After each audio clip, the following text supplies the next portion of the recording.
انتہائی مختصر وقت کے لیے امیر تحریک کو گزارش کرتا ہوں تو آج اس وقت پروگرام کے حوالہ سے اپنے خیالات کا اظہار فرمائیں، انتہائی مختصر۔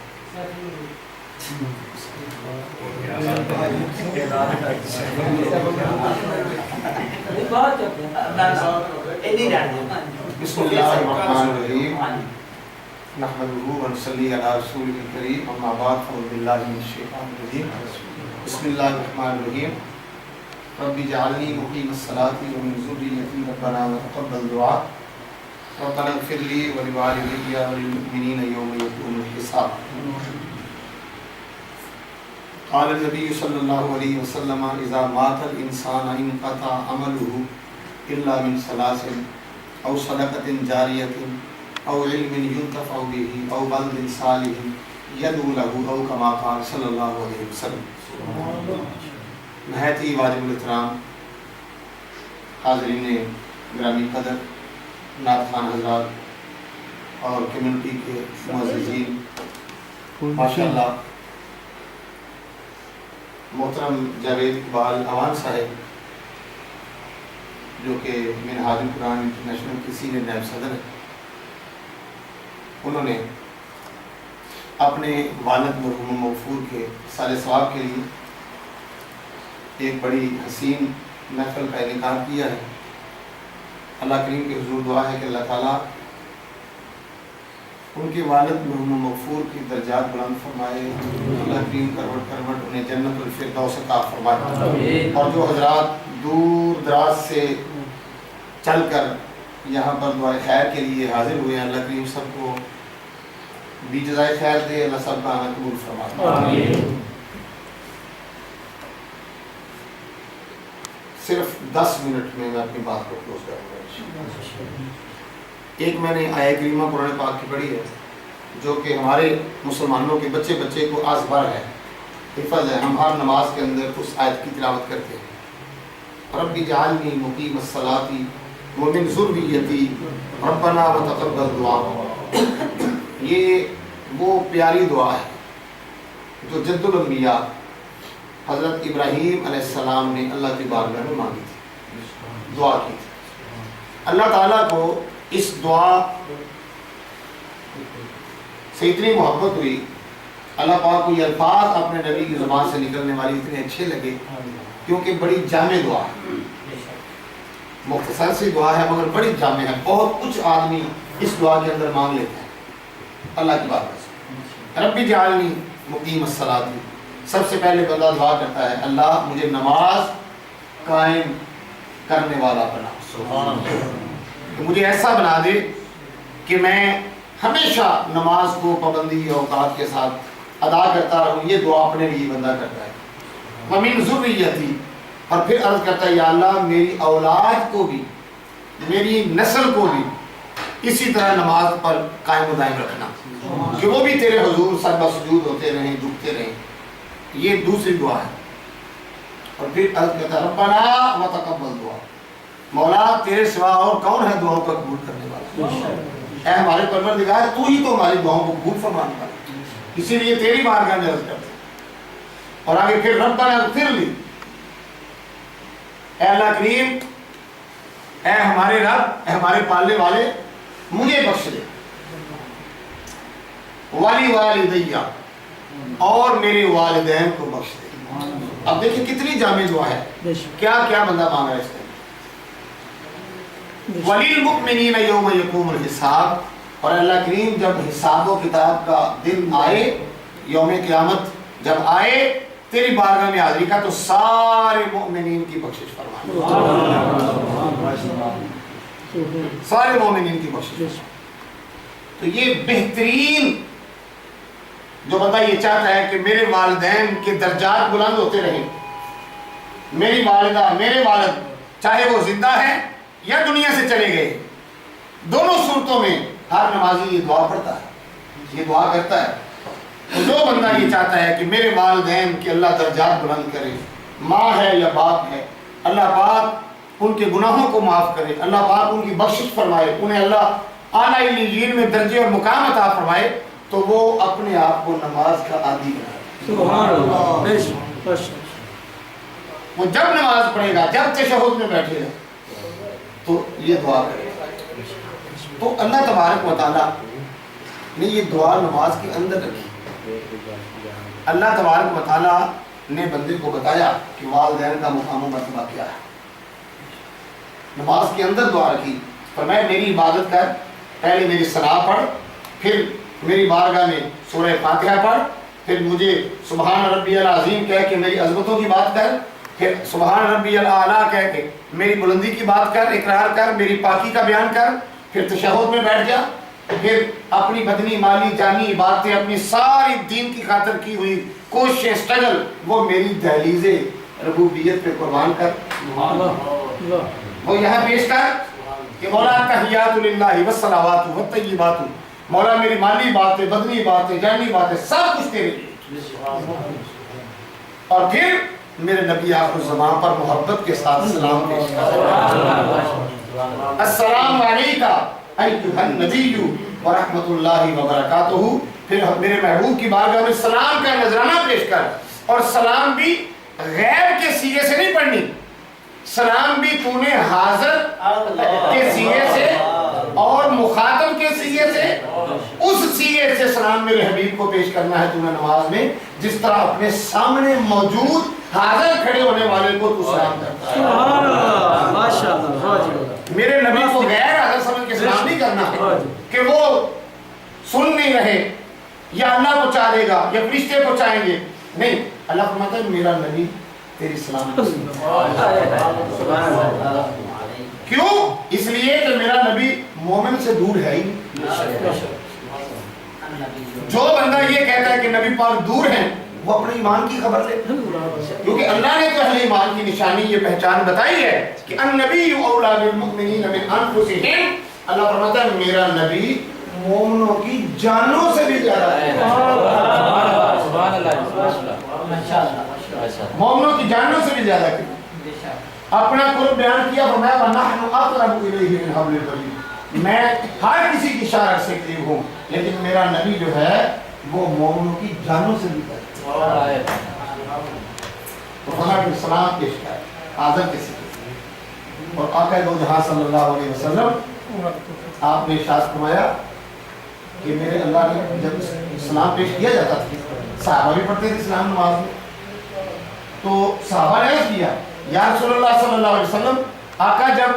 اب تو سلام آپ سنتے ہیں ہمارا، اور جب آپ کا وصال ہو جائے گا، جب آپ دنیا سے پردہ فرما جائیں گے، قبر نظر کے اندر تشریف لے جائیں گے، تو کیا پھر بھی ہمارا سلام آپ سنیں گے؟ آقا پھر بھی ہمارا سلام سنیں گے؟ تو آقا دو جہاں صلی اللہ علیہ وسلم نے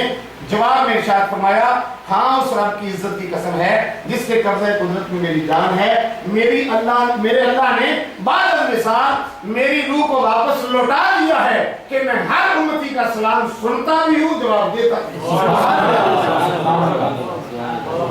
یعنی جو شان حضور کی بعد الوصال ہونی تھی وہ کملی والے آقا نے اپنی حیات زمین میں بیان کیا۔ ٹھیک ہے، فرمایا کہ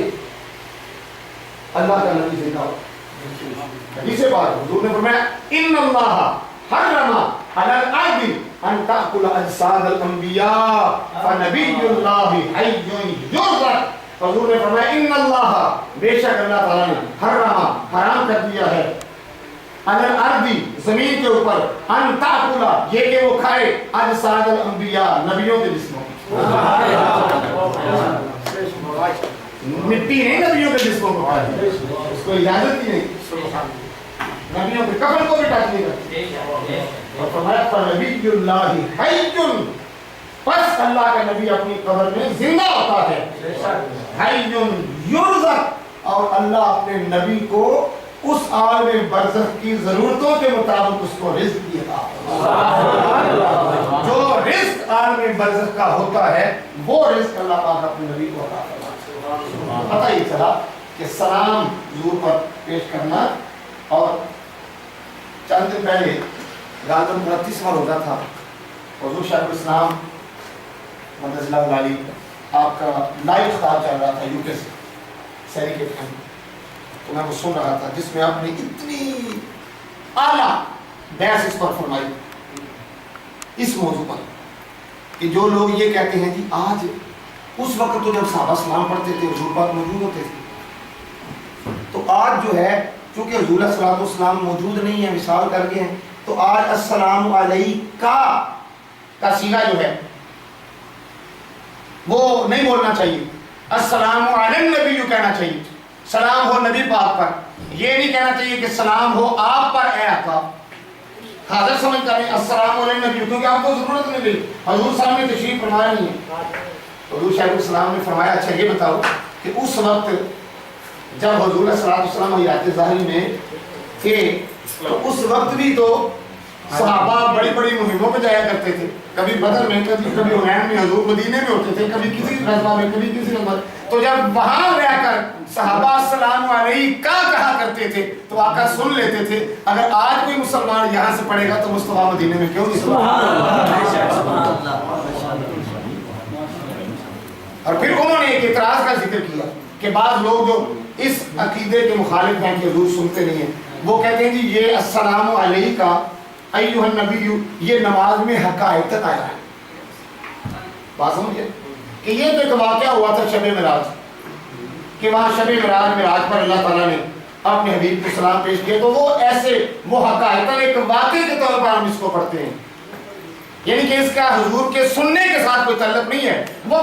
ایک حقائق ہے، وہ ہسٹری ہے جس کو ہم دہراتے ہیں نماز کے اندر۔ حضور شیخ الاسلام نے بڑا پیارا جواب دیا، انہوں نے کہا اگر سلام کو آپ حقائقاً سمجھ کر پڑھیں گے تو اس کا مطلب ہے کہ جو پہلے جملے تھے التحیات للہ والصلوات والطیبات، یہ جملے بھی تو مصطفیٰ نے شب معراج رات کی بارگاہ میں پیش کیے تھے، تو پھر تو یہ جملے بھی آپ کے حقائقاً ہی ہو جائیں گے۔ آپ کا سجدہ اور آپ کی قربانی تو کوئی بھی آپ کے حضور قربان آپ نے کیا پیش کیا اللہ کی بارگاہ میں، اگر یہ حقائقاً ہی پڑھنا ہے تو بات یہ ہے کہ ہمیں سننا چاہیے اور ہمیں جو ہے وہ فائدہ اٹھانا چاہیے ایسے ہستیوں سے۔ اللہ پاک نے فرمایا سلام پیش کرنے کے بعد اب میرے نبی پر پھر درود بھی پڑھ اور اب بیٹھ جا، اب مجھ سے مانگ، کیا مانگنا ہے؟ فرمایا اپنی بخشش مانگ، اپنے ماں باپ کی بخشش۔ مجھے یہ اچھا لگتا ہے کہ تیری ماں نے جسے تجھے 9 ماہ پیٹ میں رکھا ہے، مجھے اچھا لگتا ہے میری عبادت سے نکلنے سے پہلے اس کی بخشش کی لیے۔ جس باپ نے تجھے انگلی پکڑ کے چلنا سکھایا، جس نے اپنا خون جو ہے وہ لگا کر تجھے پالا، جوان کیا، تیری تربیت کی، تجھے پڑھایا، انسانیت تجھے سکھائی، اس کے لیے بھی دعا کر لے۔ تو اس کا مطلب یہ ہے اللہ تبارک و تعالیٰ نے جو دعا نماز کے اندر رکھی ہے اس کی بڑی شان ہے، اور اللہ تعالیٰ چاہتا ہے کہ میرے بندے والدین کے لیے دعا کرتے رہیں اور میں اپنے فضل اور اپنے کرم سے ان کو بخشتا۔ وقت ہو گیا، 1 منٹ رہ گیا۔ ایک حدیث پاک میں نے پڑھی ہے، اس کا ترجمہ سن لیں۔ آقا دو جہاں صلی اللہ علیہ وسلم نے ارشاد فرمایا اذا مات الانسان انقطع عمله،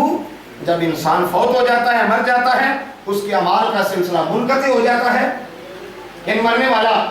جب زندہ تھا وہ تلاوت کرتا تھا، اب نہیں کرے گا، نماز پڑھتا تھا، اب نہیں پڑھے گا، روزہ رکھتا تھا، اب نہیں پڑھے گا فوت ہو جانے کے بعد، حج کیا اس نے، زکاتیں دیتا تھا، عمرے کرتا تھا، جہاد کرتا تھا، اب نہیں کر سکتا۔